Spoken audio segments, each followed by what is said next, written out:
la Coupe de France a permis de célébrer les exploits de clubs de renom comme Saint-Brieuc, vainqueur de Montpellier et du Havre, 4-0, démontrant la solidité d'un club de National 2. En revanche, la progression de l'OL a été moins favorable, les Lyonnais ayant eu du mal à s'imposer face aux Feignolnois. Heureusement pour l'OL, le FC Nantes a également décroché une victoire capitale, marquant un moment important pour Antoine Kombouaré, qui a connu une semaine mouvementée concernant son avenir. Malgré les spéculations sur son poste, la direction nantaise a choisi de le conserver, ce qui n'est pas négligeable au vu du nombre d'entraîneurs qui se sont succédés ces dernières saisons.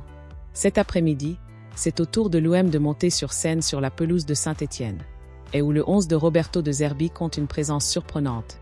Geoffrey Delange, qui pourrait faire ses débuts officiels sous le maillot de l'OM, tandis que Rui est en proie à des soucis physiques. De Zerbi devrait procéder à des changements au niveau des gardiens de but, et à ce poste, l'équipe évalue la situation d'Ido Donnarumma. Suite à sa récente blessure et aux performances de Safonov qui ont impacté son classement, l'avenir du gardien italien reste incertain. Selon un article du quotidien de ce dimanche, Donnarumma penche toujours pour un maintien au PSG, mais une prolongation de son contrat n'est pas garantie. Paris hésite à le renouveler dans les conditions actuelles, et un salaire variable pourrait être introduit, ce qui laisse penser que cette question pourrait prendre un certain temps à se régler. De son côté, Achraf Hakimi ne fait face à aucune incertitude quant à son avenir, comme le note le Parisien. L'international marocain s'est imposé comme une figure clé du PSG cette saison, excellent aussi bien sur le terrain qu'en dehors, où il a embrassé un nouveau rôle qu'il assume actuellement avec beaucoup de succès. De plus, nous avons réalisé une vidéo sur notre chaîne secondaire évoquant son ascension. Ce soir, le PSG affronte Lens en Coupe de France, un match très attendu first. Après avoir enfin décroché le trophée la saison dernière, Luis Enrique pourrait envisager quelques ajustements dans sa composition.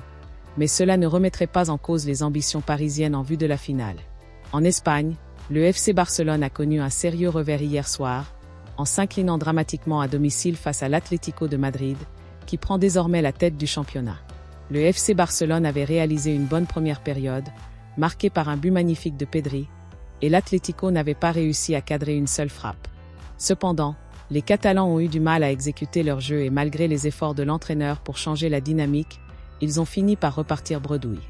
Flick, de son côté, reste imperturbable face à la défaite, reconnaissant que la performance globale de son équipe a été solide et se disant confiant dans sa capacité à se relever et à concourir pour le titre de champion d'Espagne.